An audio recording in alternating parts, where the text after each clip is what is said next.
Hello and welcome back to Novel Gaming. I'm Doug. I'm Katie. And today we're talking about each of our top 2 games we played in 2024. These games can be from the past year, but they don't have to be. It's more about the things we played in 2024. Yeah. So, Katie. Yes. You want to kick us off and share your first pick? I would love to. And my first pick is going to be a game from 2024. And it is a game I most recently beat out of all the games I've completed this year. And that game is Dragon Age The Veilguard. That The is important. Which, for folks who are unaware, is a BioWare game that came out late this year in 2024. And it is a game with dragons and medieval fantasy and magic and romance. And you play as a character named Rook, which you could create. And I had a lot of fun designing my Rook, and I will have a lot of fun designing another Rook. And then you essentially, in every Dragon Age game, end up saving the world in some way, shape, or form. So this world, I was playing as a Rook who was saving from some god-like interference stuff. So a lot of fighting, a lot of dating for me, and a lot of fun dress up. Yeah, of course. Yeah, the most important part. Absolutely. How about you? What game would your first pick be? Yeah, 2024 was weird in that I didn't play a ton of games from 2024 and didn't really play that many big games in 2024.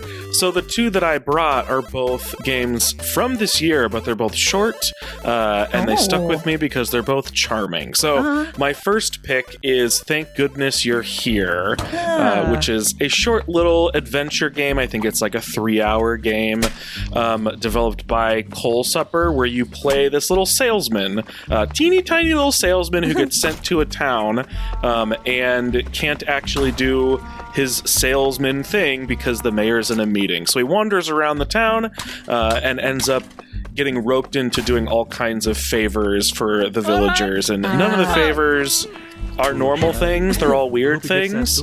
And because your player doesn't talk, the only way you can interact with things or learn information or talk to anyone is through slapping. So you just walk around as this little guy and you just silly. slap things. Yeah.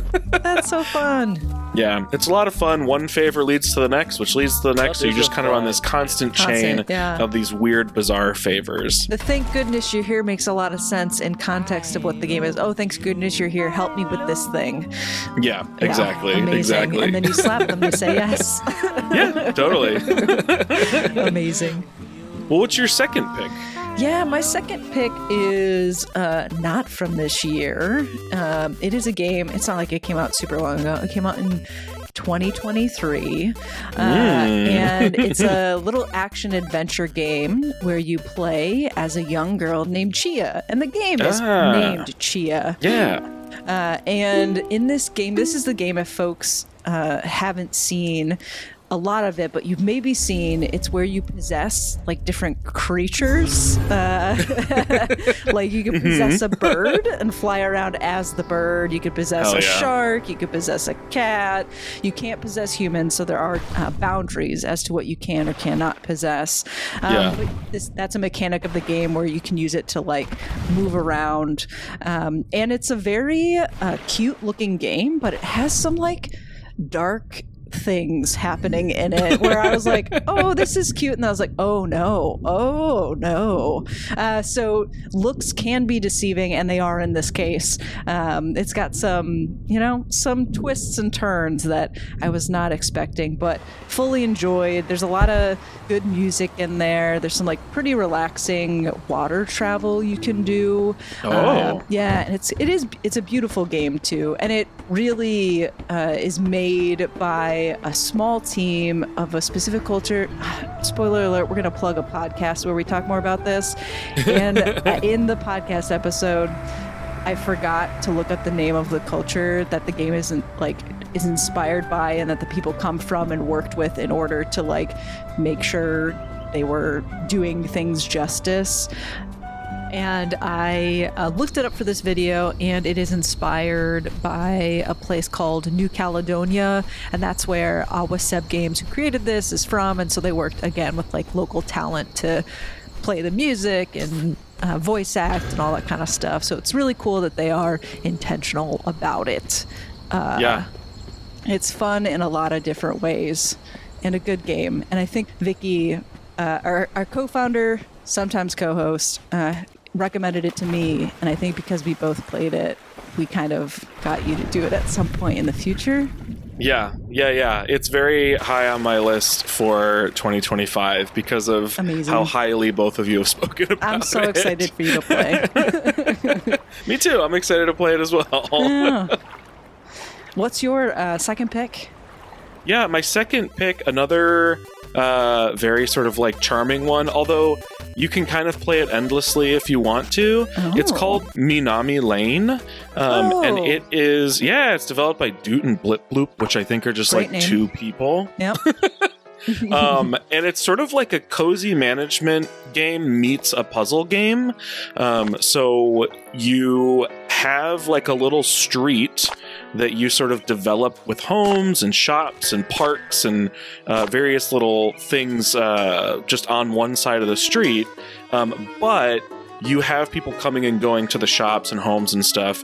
And so you have this puzzle track that you're on, where in the first puzzle you have to have this many buildings or this type of people, or people have to be this happy, or whatever the case is. So as you progress through the puzzles, the goals get more complicated. For example, like you can have young folks and old folks live in your little on your street, and sometimes the goal is to make sure that both groups are satisfied with your shops, but they never have the same taste. So you have to figure out how to get them both pleased with the things that you are putting on the street. That sounds fun. Yeah, it's very cool. There's an endless mode as well. It's beautiful. It uses like a super limited color palette, which I always find really lovely. And most importantly, this game gives you bonus points for petting cats. Oh, so love that. yeah. Nice. Oh, cool. I mean, this was a quick hit, and if you want to hear us talk more about some of these games or other books, movies, media faves that made our 2024 lists, as mentioned before, you can check out our podcast, also titled Novel Gaming. We'll link to that specific episode in the description below. And thanks, for watching, and let us know what your faves from this year are if you want in the comments below. All right. Bye. Bye.